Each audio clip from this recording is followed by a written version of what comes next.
안녕하세요. 주와 말씀의 교회 말씀 묵상입니다. 오늘은 시편 30편의 말씀을 함께 묵상하며 우리 주께서 베푸시는 은혜를 함께 누리면 좋겠습니다. 이 시편 30편은 표제와 같이 다윗이 하나님을 위해 성전을 만들고 봉헌할 때 그 하나님께 드린 찬양입니다. 성전 봉헌시인 거죠. 따라서 다윗은 성전을 짓기까지 자신이 지나온 삶, 살아온 삶을 회고하지 않았겠습니까? 이 모든 삶을 돌아보며 하나님께서 자신에게 어떤 은혜를 베푸셨는지 그 수없이 많은 은혜를 기억하고 찬양하고 있습니다. 특별히 다윗은 자신이 지나온 인생을 돌아보며 자신이 인생의 굴곡이 참 많았음을 깨닫게 되는 거죠. 그래서 자신의 삶에서 내려갈 때가 있었고, 또 올라갈 때가 있었고, 고난의 때가 있었고, 또 형통의 때가 있었음을 보게 됩니다. 그리고 고난과 환난 때마다 하나님께서 자신을 도우시고 구원해 주신 것을 깨닫게 되는 거죠. 그래서 오늘 시편 30편 1절부터 3절을 한번 보십시오. 1절부터 읽습니다. 여호와여, 내가 주를 높일 것은 주께서 나를 끌어내사, 여기에서 주께서 나를 끌어내사 올리셨다라는 것은 이제 무엇을 의미하겠습니까? 다윗이 그 전에 인생의 내리막길에 있었다는 것, 깊은 웅덩이에 빠졌다는 것을 의미하지 않겠습니까? 그러나 그런 상황에서 주께서 나를 끌어올리셨습니다. 그래서 내 원수로 하여금 나로 말미암아 기뻐하지 못하게 하심이니이다. 이렇게 말하죠. 또 2절입니다. 여호와 내 하나님이여 내가 주께 부르짖음에 나를 고치셨나이다. 여호와께서 다윗을 고치셨다는 것은 바꿔 말하면 무엇을 의미하겠습니까? 그 전에 이 다윗이 영적으로나 혹은 육적으로나 병들어 있었음을 의미하는 거죠. 그러나 하나님께서는 병든 다윗을 고치시고 회복시키시고 강건케 하셨다는 것입니다. 또한 3절 여호와여 주께서 내 영혼을 스올이라는 것은 문자적으로 이제 무덤을 의미하고요. 혹은 죽음이나 지옥을 의미합니다. 내 영혼을 스올에서 끌어내어 나를 살리사 무덤으로 내려가지 아니하게 하셨나이다. 이 3절도 다윗이 과거의 어느 순간 어떤 시점에 그의 영혼이 마치 죽을 것과 같은, 그리고 무덤에 깊이 내려간 것과 같은 그런 극심한 고난을 경험했다는 것을 우리에게 보여주지 않습니까? 그러나 하나님께서는 그런 상황에서 다윗의 영혼을 끌어내셨던 거죠. 구원하셨던 거죠. 회복해 하셨던 것입니다. 그를 다시금 영적으로나 육적으로나 살리셨다는 것을 다윗이 찬양하고 있는 거죠. 그리고 11절 말씀, 주께서 나의 슬픔이 변하여 내게 춤이 되게 하시며 나의 베옷을 벗기고 기쁨으로 띠띠우셨나이다. 다윗은 슬플 때가 있었습니다. 그러나 하나님께서는 그의 슬픔을 제 기쁨으로 변하게 하셨고 춤이 되게 하신 거죠. 또 다윗은 나의 베옷을 벗기셨다.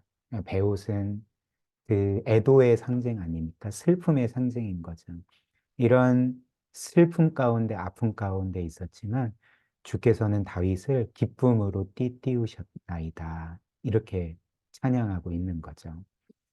이처럼 다윗은 자신의 지나온 삶을 쭉 돌아보니까 인생에 내려갈 때도 있었지만 올라갈 때도 있었고 고난의 때도 있었지만 하나님께서 그를 구원하여 형통을 맛보게 하셨던 때도 있었음을 깨닫고 찬양하고 있습니다. 또한 그 어떤 면에서 죽음과 같은 고통을 겪을 때도 있었지만 하나님께서 그때마다 그를 구하시고 또 생명을 주시고 또 그를 구원하신 것을 찬양하고 있는 거죠. 우리의 인생도 마찬가지 아닙니까? 다윗과 같이 우리의 삶에도 고난의 때가 있으면 회복의 때가 있고 또 형통의 때가 있습니다. 또 우리의 인생 가운데 올라갈 때가 있으면 내려갈 때도 있고 또 내려갈 때가 있으면 올라갈 때도 있는 거죠. 그래서 계속 올라가는 인생이 없고 또 계속 내려만 가는 인생도 없습니다. 이는 우리의 삶뿐만 아니라 성경의 인물들의 삶을 보아서도 우리가 확실히 알게 되는 사실이죠.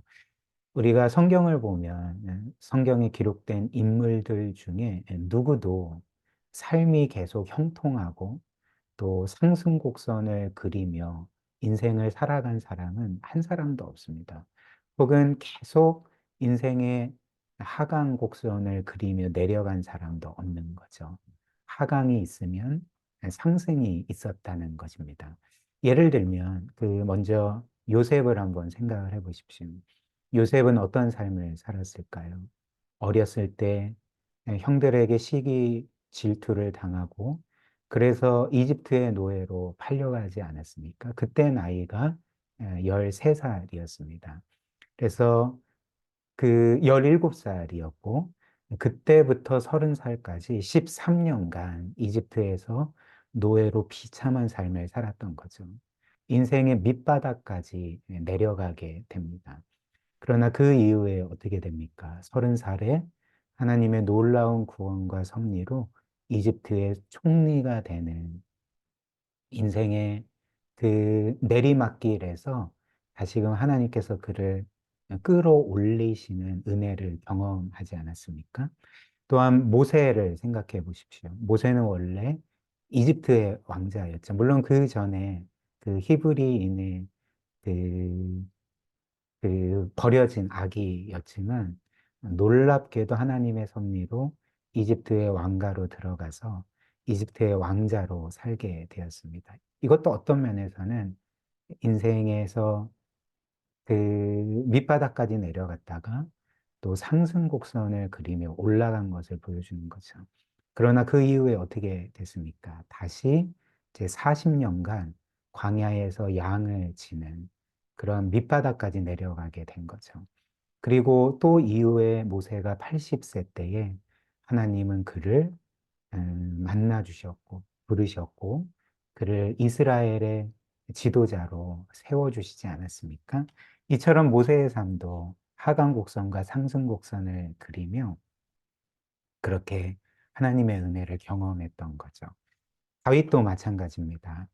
오늘 이 시편을 기록한 다윗도 어릴 때에 청소년 시기에 골리앗을 무찌른 후에 사울에게 시기 질투를 당해서 사울의 핍박을 받아 도망자의 삶을 살지 않았습니까? 제 인생의 가장 밑바닥까지 내려갔고 참 많은 고난과 슬픔을 겪었습니다. 그러나 이후에 어떻게 됐을까요? 30살 때 하나님의 구원을 경험하고 하나님의 은혜로서 이스라엘의 왕이 되었던 거죠. 가장 낮은 자리에서 가장 높이 올라갔던 것입니다. 물론 그 이후에도 내려갈 때도 있었고 올라갈 때도 있었던 거죠. 그리고 이들이 인생의 가장 밑바닥에 있었을 때, 내리막길을 가고 있었을 때에 이들의 공통점이 있었습니다. 그것은 바로 이들은 모두 인생의 내리막길에서, 밑바닥에서 하나님을 만났다는 것입니다. 이들은 인생이 잘 될 때, 가장 높이 올라갔을 때 하나님을 만난 것이 아니라 가장 밑에 있었을 때 하나님을 만났다는 거죠. 이는 무엇을 의미할까요? 우리의 인생도 그렇고 이들의 인생도 그렇고 인생의 하강의 때는 우리가 보통 생각하는 것처럼 단순히 그것은 인생의 실패의 시간이야. 무의미하고 무가치한 시간이야라고 결코 말할 수 없다는 거죠. 오히려 우리의 인생의 어떤 면에서 힘든 시기, 밑바닥까지 내려간 시기, 내리막길을 그렇게 에, 뛰어가는 것과 같은 그 시기는 오히려 우리가 마음이 가난해지고 하나님을 찾게 되고 그래서 하나님을 만나는 하나님이 주시는 은혜의 때라는 것입니다. 제가 과거에 어떤 집사님들과 교제를 하다가 그 중에 한 집사님께서 이런 고백을 하셨습니다. 그분이 그 어떤 말씀을 하셨냐면, 지금까지 제가 인생에서 계획하고 또 내가 원하는 대로 나의 인생이 되었다면 지금 나는 정말 생각하기도 싫은 끔찍한 사람이 되어 있었을 것입니다. 교만하고 자기중심적이고 아마 욕심 많은 그런 사람이 되어 있었을 것입니다. 그러나 하나님은 내 인생을 나의 계획과 나의 뜻대로 되게 하시지 않았고 그분의 뜻대로 인도해 주셨습니다. 그렇기 때문에 저의 인생이 저의 뜻대로 되지 않은 것이 돌아보면 너무나도 감사한 일입니다. 이렇게 고백을 하셨습니다. 이게 굉장히 저에게 인상적이었는데요. 그때 이 고백을 듣던 다른 집사님들도 굉장히 격하게 공감을 하셨던 거죠. 이처럼 우리의 인생은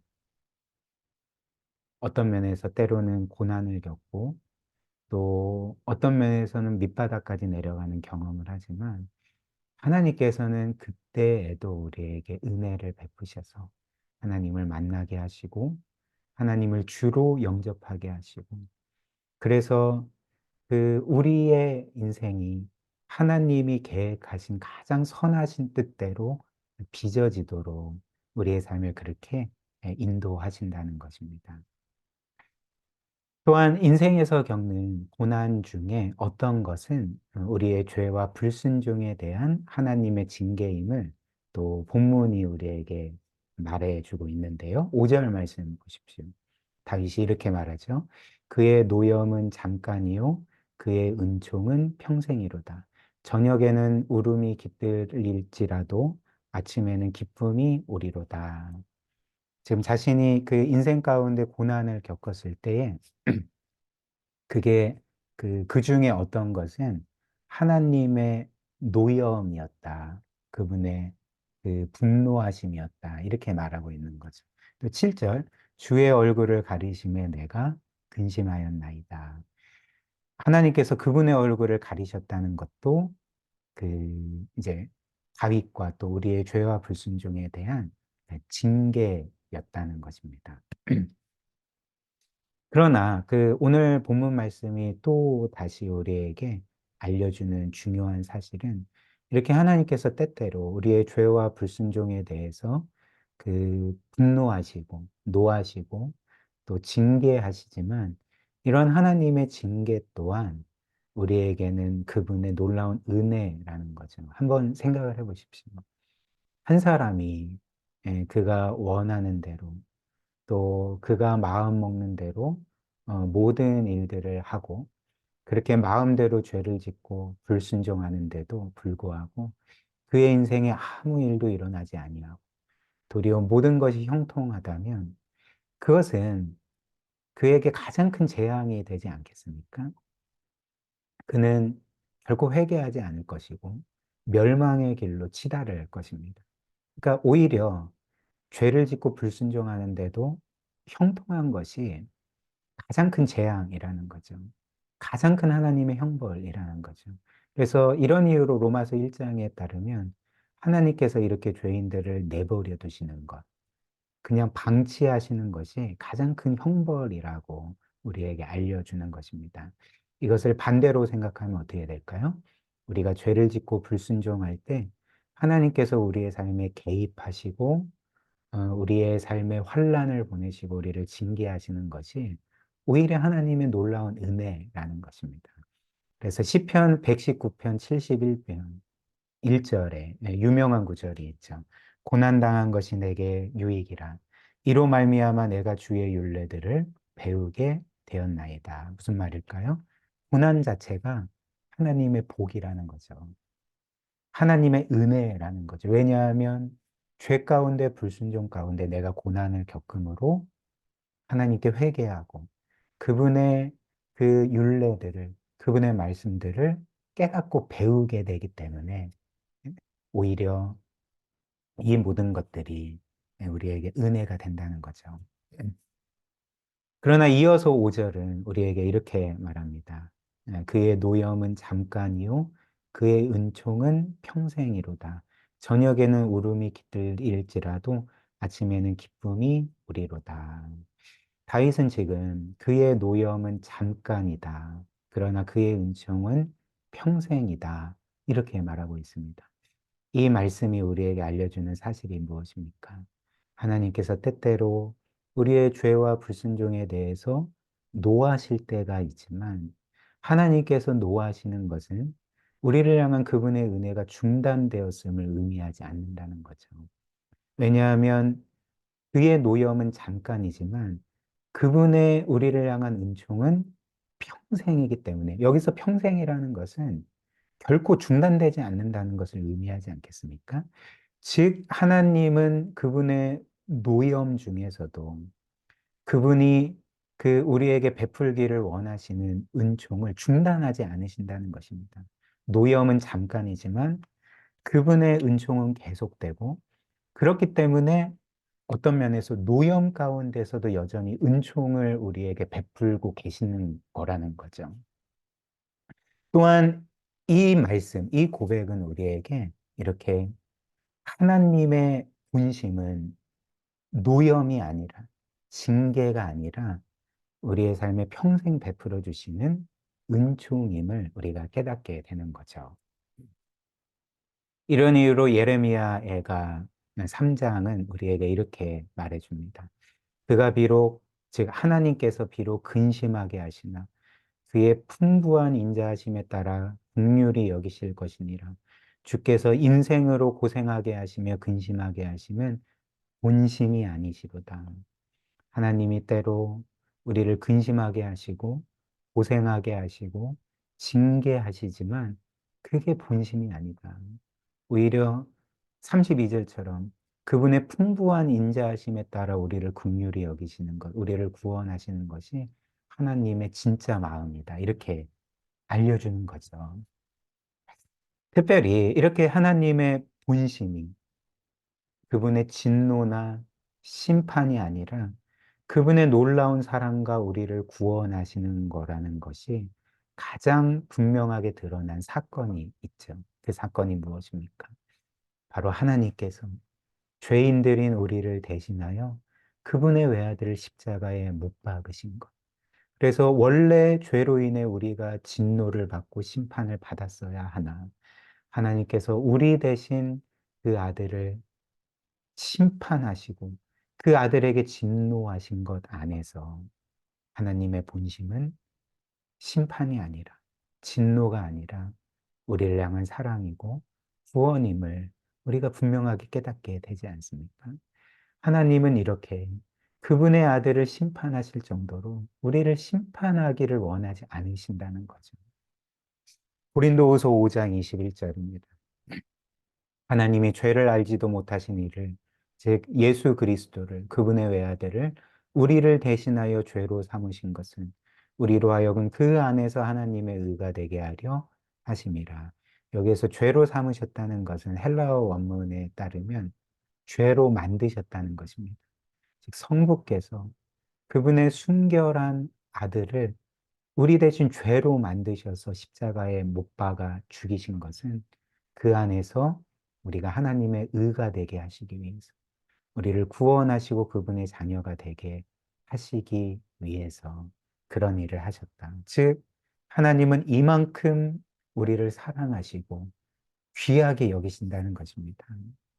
그래서 우리가 이것을 굳게 믿을 때, 늘 기억할 때, 우리는 어떤 삶을 살아갈 수가 있을까요? 우리가 인생에 여러 고난과 환난을 겪을지라도, 인생의 내리막길에 있을지라도, 밑바닥까지 내려갈지라도, 우리는 하나님의 사랑을 여전히 확신할 수 있고, 하나님께서 이 모든 것들이 합력하여 우리에게 최고의 선이 되도록 지금도 역사하고 계심을 우리가 확신할 수 있지 않겠습니까?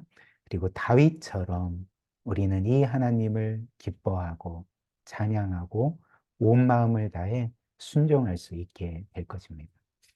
우리 함께 기도할까요?